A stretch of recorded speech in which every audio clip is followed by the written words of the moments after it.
इस क्वेश्चन में क्या बोल रखा है, biasing of A PN junction offer high resistance. तो पीएन जंक्शन हाई रेसिस्टेंस कब किस बायसिंग में करेगा, करंट जब फ्लो करता है पीएन जंक्शन डायोड में तो बायसिंग में हायर रेसिस्टेंस कब होता है। और बोल रहा है जो ये बायसिंग होगा वो ऑब्टेन होगा कब होगा, जब पी साइड को हम किस टर्मिनल के बैटरी से कनेक्ट कर देंगे। तो ये हमको पता है कि जब पीएन जंक्शन फॉर्म होता है हमारा, तो ये देखो ये हमारे पास बीच में एक जंक्शन फॉर्म होता है।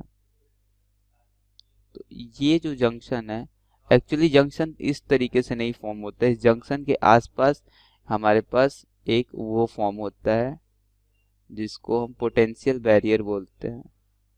तो ये कुछ इस तरीके का होता है।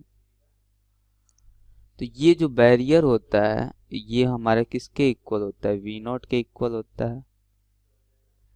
ये बैरियर किसके इक्वल हो गया, वी नॉट के इक्वल हो गया। और ये जो बैरियर होता है वो मैक्सिमम होता है, किस केस में मैक्सिमम होता है, रिवर्स बायस के केस में मैक्सिमम होता है। और इस केस में जो करंट फ्लो करता होता है उसके क्रॉस जो रेसिस्टेंस होता है वो हाई होता है। तो रिवर्स बायस के केस में हम पी साइड को किसके बैटरी के किस टर्मिनल से कनेक्ट करते हैं, ऑफ कोर्स निगेटिव टर्मिनल से कनेक्ट करते हैं। और ये किस टाइप की बायसिंग होगी, reverse biasing of PN junction होगा। तो यहाँ ये क्या हो जाएगा, रिवर्स। तो reverse biasing of PN junction जो है वो हाई रेसिस्टेंस ऑफर करेगा current flow across the junction के। और जो बायसिंग है वो कैसे ऑब्टेन होगी, जब पी साइड को हम negative terminal of the battery से कनेक्ट करेंगे तब ये ऐसा होगा हमारे पास। इस क्वेश्चन में बोल रखा है in a forward bias arrangement PN junction rectifier the P end is connected to किस बैटरी के किस टर्मिनल से, फॉरवर्ड बायस में पीएन जंक्शन में पी साइड बैटरी के किस टर्मिनल से कनेक्टेड होता है। तो ऑफ कोर्स ये पॉजिटिव टर्मिनल से कनेक्टेड होता है और एन साइड निगेटिव टर्मिनल से कनेक्टेड होता है। पूछ रहा डायरेक्शन ऑफ करंट कहाँ होता है, तो डायरेक्शन ऑफ करंट होता है पी पार्ट से लेके एन पार्ट तक की तरफ। तो ये हमारा इस क्वेश्चन में पूछा गया था। बेसिकली होता क्या है कि ये हमारे पास डायोड होता है, बीच में ये हमारा जस्ट ये ऐसा कोई लाइन बीच में नहीं होता है, इधर ये पी साइड होता है इधर एन साइड होता है। और जब करंट फ्लो करता है तो इधर बैरियर क्रिएट हो जाता है। तो ये जो बैरियर क्रिएट होता है तो इस बैरियर क्रिएट करने से एक इलेक्ट्रिक फील्ड प्रोड्यूस होता है। ये हमारा पी साइड है और ये क्या है, एन साइड है। तो पी साइड में हमारे क्या होंगे, होल्स ज़्यादा रहेंगे और एन साइड में क्या रहेंगे, हमारे इलेक्ट्रॉन्स ज़्यादा रहेंगे। यहाँ पे हमारे पास पॉजिटिव ये डेवलप हो जाता है, यहाँ निगेटिव। तो इलेक्ट्रिक फील्ड कुछ इस डायरेक्शन में डेवलप हो जाता है। तो जो हमारा फ्लो ऑफ करेंट होता है वो कहाँ होता है, पी साइड से एन साइड की तरफ। क्यों, क्योंकि ये पी साइड है और ये क्या है, एन साइड। तो यहाँ पे जब पॉजिटिव टर्मिनल से कलेक्ट करेंगे तो इलेक्ट्रॉन क्या है, इस तरीके से करंट फ्लो करेगा। तो यहाँ जो पॉजिटिव चार्जेस हैं वो पी साइड से एन साइड की तरफ फ्लो करेंगे। तो यही हमसे इस क्वेश्चन में पूछा गया था।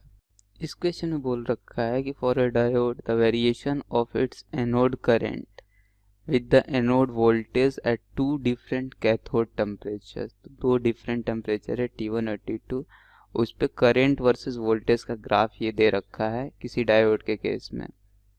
बोल रहा है the temperature T2 is greater than T1, means ये भी इंफॉर्मेशन हमें पता है कि T2 जो है वो ग्रेटर देन T1 है। तो इस केस में टेम्परेचर T2 जब बड़ा है तो हमारे पास करंट जो है वो ज़्यादा मिल रहा है और जब T1 छोटा है तो करंट कम मिल रहा है। ये रीज़न इसका ये है, ये एक्चुअली ग्राफ जो है वो करेक्ट ग्राफ है। तो इट मीन्स ये स्टेटमेंट जो है वो हमारे पास कैसा स्टेटमेंट है, ट्रू स्टेटमेंट है। और ग्राफ करेक्ट किस लिए है, रीज़न ये है कि देखिए कि इस टेम्परेचर तक इस वोल्टेज तक टेम्परेचर का कोई इफेक्ट नहीं, जस्ट वोल्टेज थोड़ा सा इंक्रीज हुआ तो करंट जो है वो फ्लो करना, चूंकि इलेक्ट्रॉन का मूवमेंट होगा तो करंट फ्लो करना शुरू हुआ होगा। अब यहाँ जब टेम्परेचर का रोल आएगा तो टेम्परेचर के रोल आने से क्या होगा, टेम्परेचर इसकी ज़्यादा है तो ज़्यादा टेम्परेचर है यानी कि इलेक्ट्रॉन एनोड से ज़्यादा निकलेगा, एनोड प्लेट से इलेक्ट्रॉन ज़्यादा निकलेगा। जब number of electron ejected from this plate is more हो जाएगा तो जितना ज़्यादा इलेक्ट्रॉन निकलेगा उतना ज़्यादा करंट डेवलप होगा।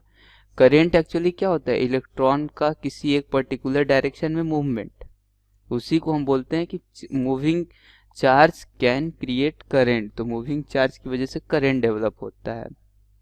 तो अब इलेक्ट्रॉन का एक फ्लो में मूव करना, तो नंबर ऑफ इलेक्ट्रॉन ज़्यादा होगा तो यहाँ करंट ज़्यादा मिल जाएगा।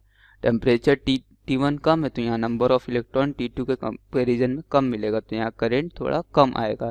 तो इट मीन्स ये पूरा ग्राफ क्या है, हमारे पास करेक्ट ग्राफ है इस क्वेश्चन में।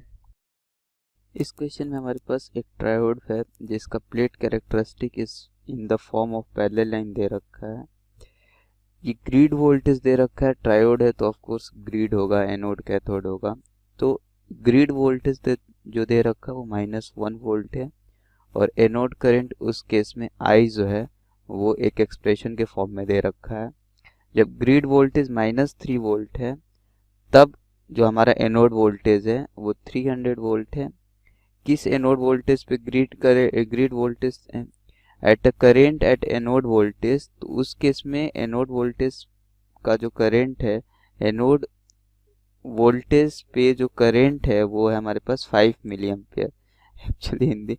तो डिटरमाइन द प्लेट रेसिस्टेंस पूछ रखा है, ट्रांस कंडक्टेंस पूछ रखा है और एम्पलीफिकेशन फैक्टर पूछ रखा है। तो सिंपली फॉर्मूला बेस्ड क्वेश्चन है, कुछ नहीं करना। फॉर्मूला पता है तो हम क्वेश्चन इजीली कैलकुलेट कर सकते हैं।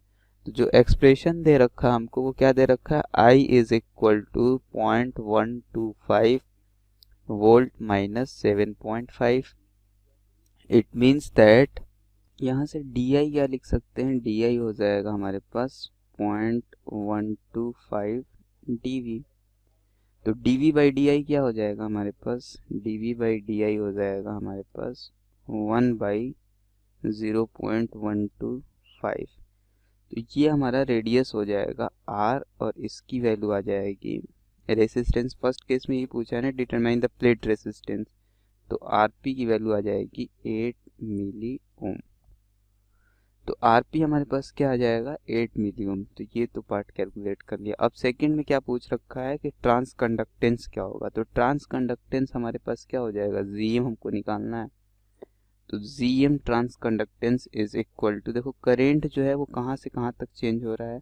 वोल्टेज एक बार -3 वोल्ट है, और इससे पहले वोल्टेज ग्रिड वोल्टेज कितना है, -1 वोल्ट है। तो ये होता है DI by DVG grid voltage at constant applied voltage. तो ये हमारे पास GM की वैल्यू होती है। तो GM हमारे पास ये होता है। तो चेंज इन करंट हम कैसे निकाल लेंगे, VG चेंज कितने से कितने हो रहा है, -1 वोल्ट है और इधर क्या है -3 वोल्ट। तो ग्रिड वोल्ट का चेंज क्या है, -1 से -3 वोल्ट हो रहा है। तो चेंज इन ग्रिड वोल्टेज हम यहाँ से कैलकुलेट कर लेंगे, -1 माइनस ऑफ -3। तो ये हो जाएगा हमारे पास चेंज इन ग्रिड वोल्टेज। इसी तरीके से DI यदि हम कैलकुलेट करेंगे तो DI क्या, करंट अभी कितना है, इस केस में -1 जब वोल्ट होता है तब हमारे पास करंट कितना होगा, यहाँ से कैलकुलेट कर लेंगे। I is equal to 0.125 into V, voltage कितना है हमारे पास 300 वोल्ट -7.5। तो जो करंट आएगा यहाँ से कितना आएगा, 30 मिली एम्पियर आ जाएगा। तो करंट 30 है, माइनस सेकेंड केस में जब ग्रिड वोल्टेज हमारे पास -3 वोल्ट था तो करंट कितना है, 5 है, 5 मिली एम्पियर। तो इस केस में GM जब कैलकुलेट करेंगे तो 30 - 5 कितना हो जाएगा, 25 डिवाइडेड बाई ये हो जाएगा 3 - 1 2। तो ये वैल्यू आ जाएगी 2 1 ज़ा 2 2 2 ज़ा 4 मीन्स 12.5। GM की वैल्यू, ट्रांस कंडक्टेंस की वैल्यू कितनी आ जाएगी, 12.5। तो ये हम सेकेंड केस में कैलकुलेट कर लिए। जो ट्रांस कंडक्टेंस की वैल्यू है हमारे पास 12.5 आएगी। तो अब एम्पलीफिकेशन फैक्टर निकालना है। तो amplification factor mu is equal to क्या होता है हमारे पास, RP इंटू GM। तो ये वैल्यू हमारे पास आ जाएगा, RP रेसिस्टेंस कितना है 8, GM की वैल्यू कितना है 12.5। तो ये वैल्यू आएगी हमारे पास 100। तो एम्पलीफिकेशन फैक्टर हमारे पास कितना आ गया, 100 आ गया। तो हमने तीनों चीज़ें कैलकुलेट कर ली, ट्रांस कंडक्टेंस, एम्पलीफिकेशन फैक्टर और प्लेट रेसिस्टेंस।